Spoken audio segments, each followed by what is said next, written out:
Everyone aspires to be the best at something, but when this confidence transforms into taking others for granted, the universe might deliver a lesson. Understanding that there's always someone better out there is the key to humility, which is what truly defines the strongest individuals. My name is Mina, and I've been married to my husband Thomas for 2 years. When we decided to tie the knot, Thomas warned me about his troublesome sister, suggesting she might become a burden. As an only child, the prospect of having a sister excited me. But Thomas's words also sparked anxiety and curiosity about the kind of trouble she could bring. Now, 2 years into our marriage, I fully comprehend and have experienced what Thomas meant. I was born into a relatively wealthy family where my father runs a mid-sized trading company. He is well-informed and progressive in his thinking. My parents always respected my decisions, creating an environment where I could freely explore my interests. The 2008 Lehman Brothers collapse, when I was just an 11-year-old elementary school student, intrigued me. Witnessing the significant impact it had on the world and Japan, I became fascinated by how a disruption in the flow of funds could cause a global panic. This sparked my interest in researching financial circulation. Naturally curious and apparently quite intelligent, my parents had me take an IQ test, and the results exceeded the normal range. As I delved into this newfound interest, many aspects became clear, but my curiosity never waned throughout middle and high school.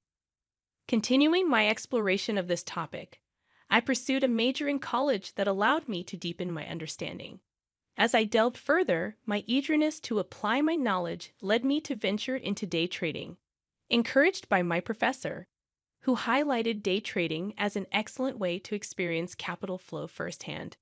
I embraced the challenge, aware of the need for careful management to avoid debt. My research efforts were extensive as I identified statistically favorable stocks for day trading. Armed with a modest sum from all the allowances I had saved up, I engaged in buying and selling the same stock within the same day, with the goal of capitalizing on quick results. My predictions proved accurate, and though the initial increase was modest, I steadily grew my funds by repeating this process and gradually increasing my investment. In a year, I managed to amplify the initial amount by more than 50 times. While the sum may not have been significant on a larger scale, my primary concern wasn't about the magnitude of the achievement. What mattered most to me was whether the answers I had derived from my research were correct. During my university seminar, I encountered a student named Thomas, known for his analytical skills.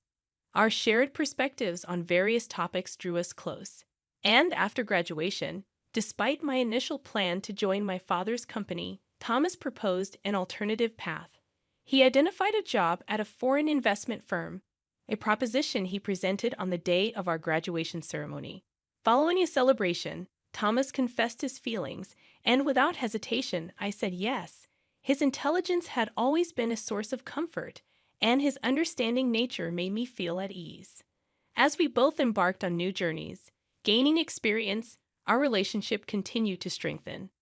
Inspired by the concept of trade at my father's company, I dedicated myself to researching foreign companies to gain an advantage in negotiations and established a robust foundation for our deals.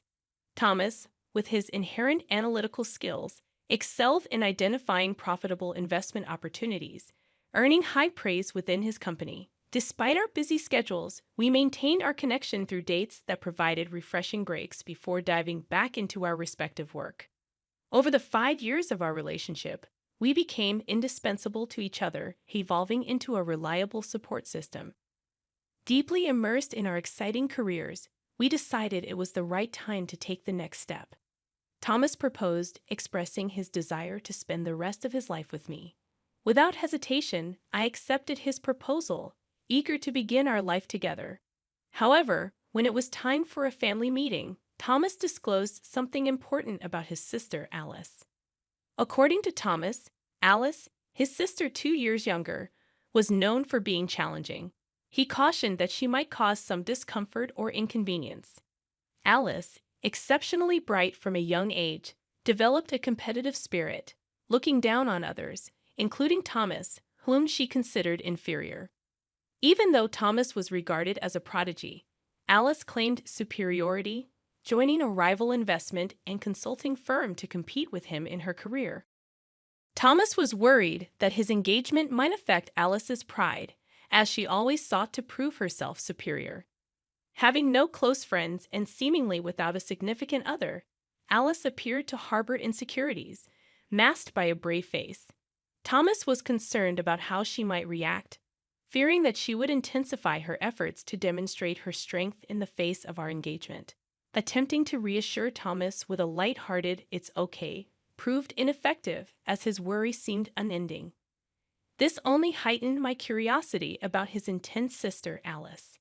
Finally meeting her at a family gathering, her sharp, intelligent beauty was unmistakable, though a certain coldness lingered. Whether that was intrinsic to her nature or a result of my preconceived notions, I couldn't discern. Thomas's parents, in contrast, were kind and humorous, putting me at ease about getting along with them. However, beyond the initial greeting, Alice remained silent, merely eating her meal while scrutinizing me as if assessing my worth. After the meeting, as everyone was leaving, Alice pulled me aside. Curious about the person I would be, she expressed disappointment, dismissing me as just a girl who secured a job at her parents' company and likely slacking off. She asserted her financial prowess, claiming to move large amounts of money and make significant profits, placing herself on a level far superior to mine.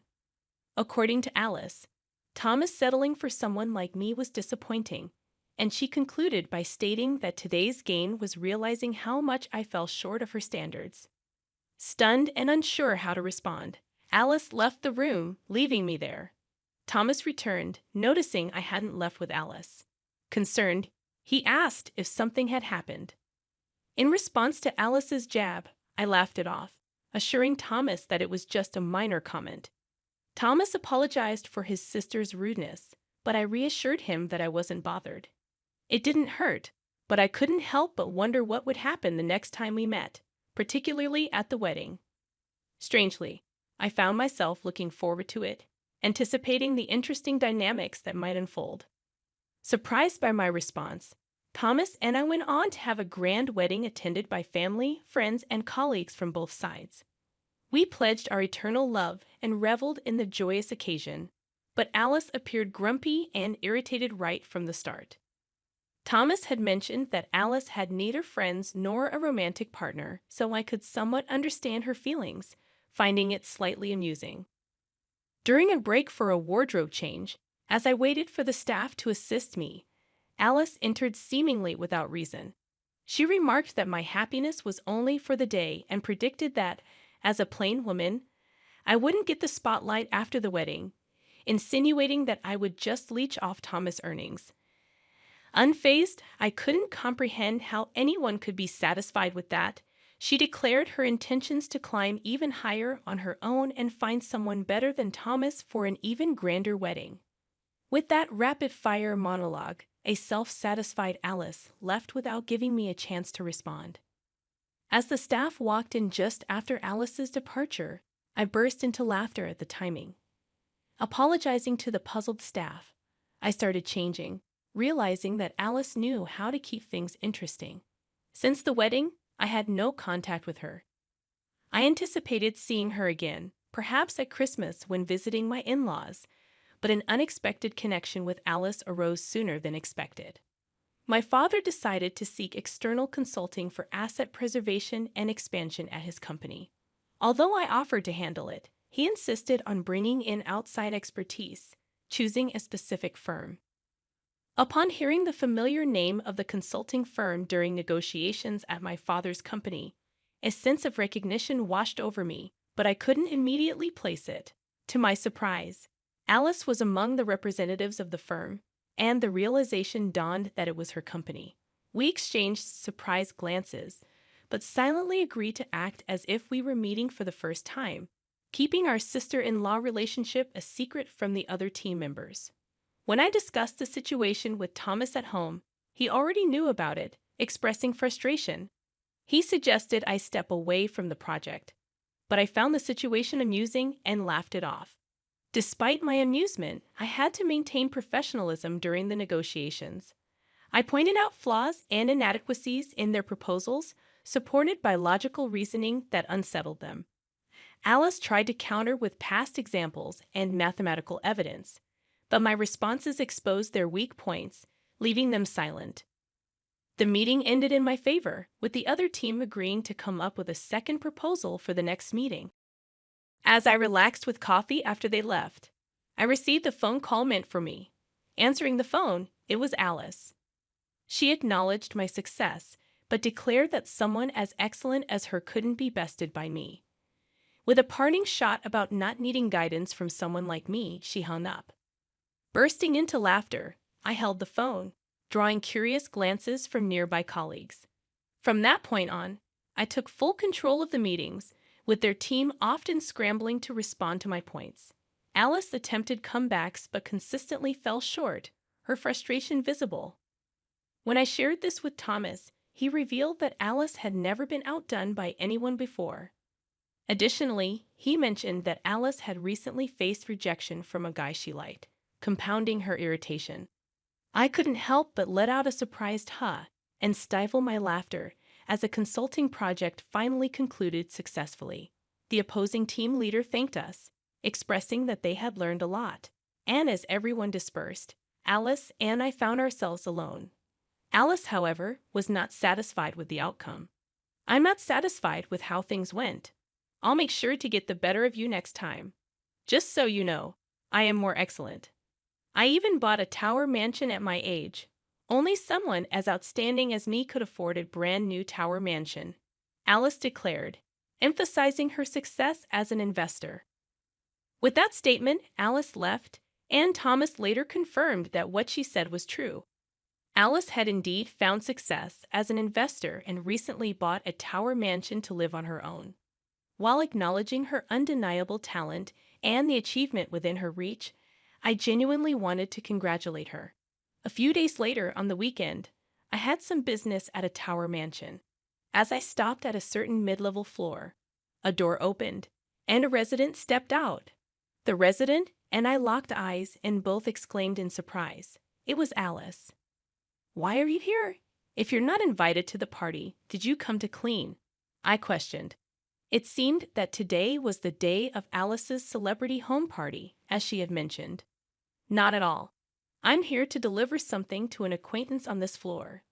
"You have an acquaintance here, and you came down from where?" Alice replied. "Well, my home is on the top floor of this mansion.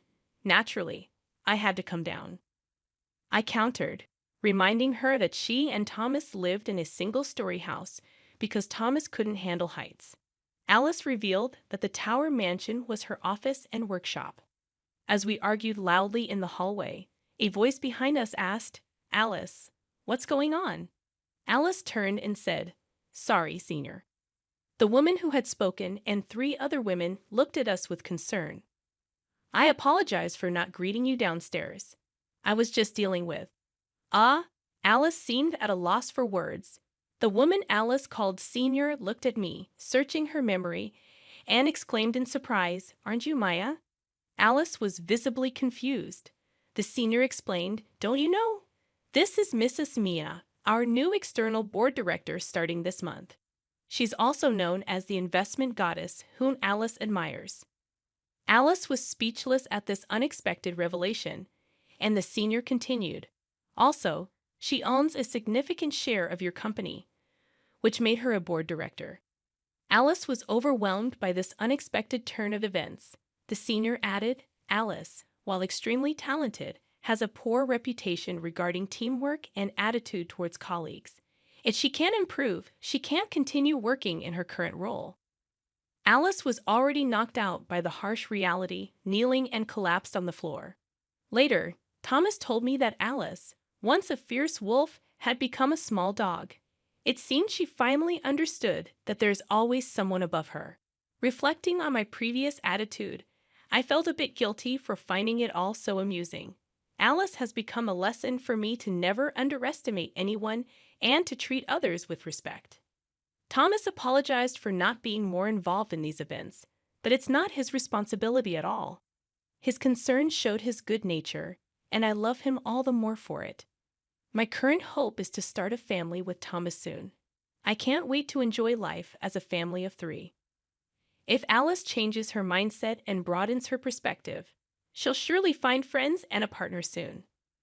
One night, I had a dream of a family of 3, and by the end of next year, we'll be a family of 5, triplets from the Cabbage Patch. I woke up sweating but couldn't help laughing at the prospect.